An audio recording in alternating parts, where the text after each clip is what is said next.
This is Kenny. I'm here with Kevin Casey, the familiar face in the Brazilian Jiu-Jitsu and mixed martial art world. How you doing, Kevin? Good to be here with you, man. Let's talk about what Kevin Casey has been doing lately.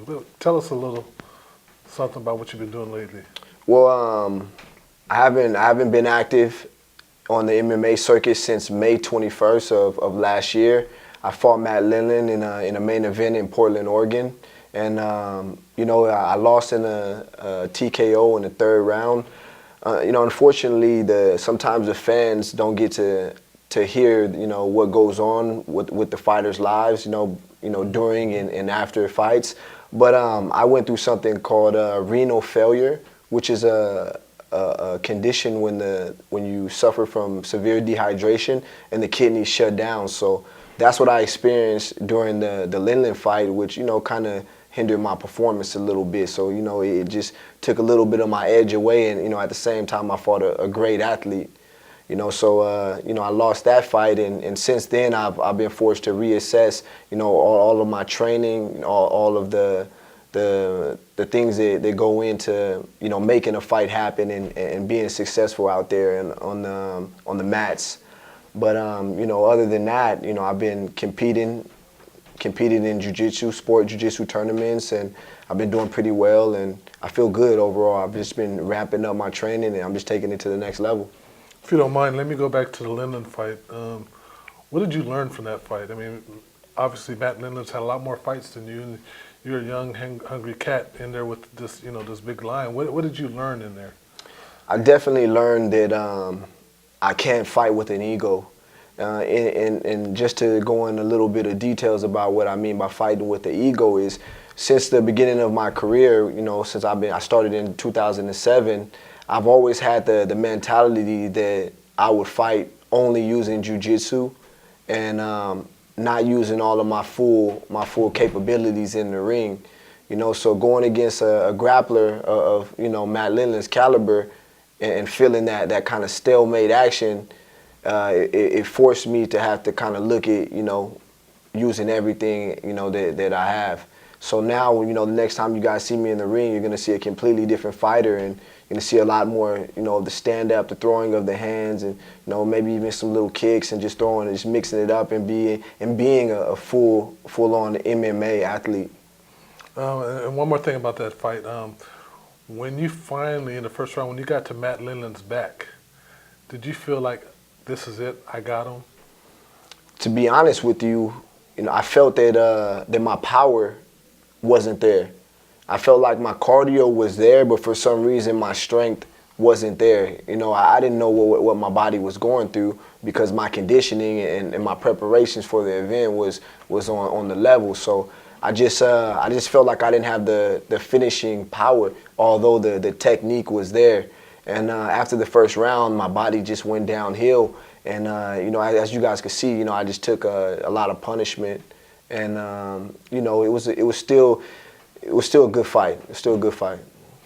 Well, to be honest with you, I think we had talked before the fight. And maybe in one of your interviews, I saw that you were planning on using your jiu-jitsu to tap out Matt Linland. And to hear you now talk about how you've learned from it, then you need to open up the full arsenal, and I think that's a really good learning growth from you, Definitely.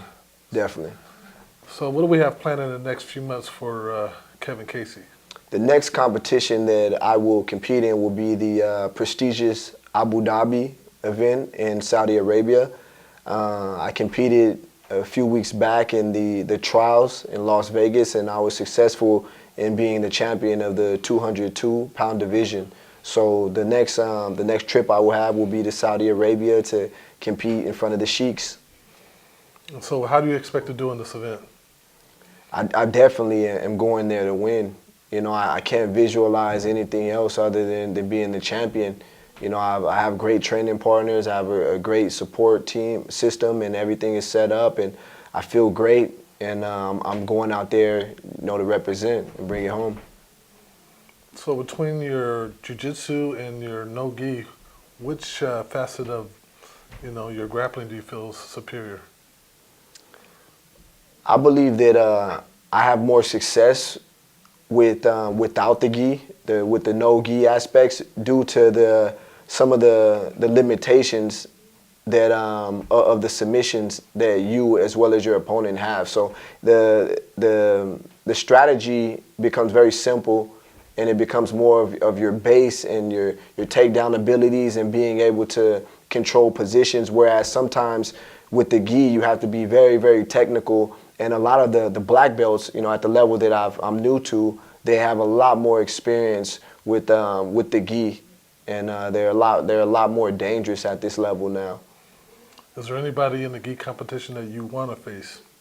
I want to go against the best guys in the world and see where I stand and learn my lessons now, because I see myself being a champion in a gi, no gi division, and also in MMA. So all the lessons that I need to learn, I want to learn them now as soon as possible. So who are some of the top fighters that you'd want to fight? I want to fight everyone who has a belt. anyone who has a belt, and anyone who is considered to be the best in the world, I want to face those opponents. Well, who do you consider to be the best in the world? I think that in my weight division would be Jacare Souza, also Anderson Silva. Fighters of that caliber are who I aspire to be like and get to that level. So in what event did you have the biggest crowd that you had to compete in front of? Like, was it Japan? Was it was it Strikeforce that you competed in? Yes. Where was the biggest crowd, and then how did it feel as you came out? Did it affect you at all? Yes, the biggest fight crowd that I had would have definitely been in my first event, which was a K1 Heroes event. Mm-hmm. It actually was a tournament in 2007, and there was anywhere between 15 to 20,000 spectators at that event. So, the difference from fighting with that amount of people, also with the Japanese crowd, Right. Willing on their champion as opposed to being here in the States, it definitely was an experience. At that level and with that many spectators, when they make some noise and they start to roar, you can feel it on your skin. So it definitely is an experience, and it definitely takes an extreme focus to be able to perform under that kind of pressure. Did you block them out at all, or did you, once you're in there fighting, do you realize the crowd's there, or how does that work? You know what? At that point, it's kill or be killed. There's certain points in the fight where the champion or where their favorite fighter may be winning, and that's when it comes into play. Because sometimes when you're down a little bit, and your mind's being tested, your body, your limits are being tested, and then to add on top of that, you have 15,000 people roaring against you, and also sometimes the referees are against you as well. So that it definitely can test your will. Let's talk about some of your training partners. Who are you training with in jiu-jitsu? With sport jiu-jitsu, I train with a different, a lot of the Gracies, all kinds of Gracies. I train with Crone Gracie, Hidon Gracie, Henner Gracie, Hollett Gracie, Holland Gracie. Just a lot of different Gracies are my main training partners. I train with Jared Quiddy, a lot of different guys as far as jiu-jitsu goes. What about your stand-up? With stand-up, I've been working recently with a gentleman by the name of Marcus Koval, and he's a kickboxer from Sweden. And I've also been training down at the King's MMA, which is ran by Rafael Cordero. And the training partners down there and the intensity of the trains is on a definitely on a elite level. Since you, I don't know this for sure, but it seems like you're opening up your game to more stand-up. Do you feel there's a long way that you have to go to catch up in your stand-up, or do you feel it's adequate now? Just kind of give us a gauge of where you are.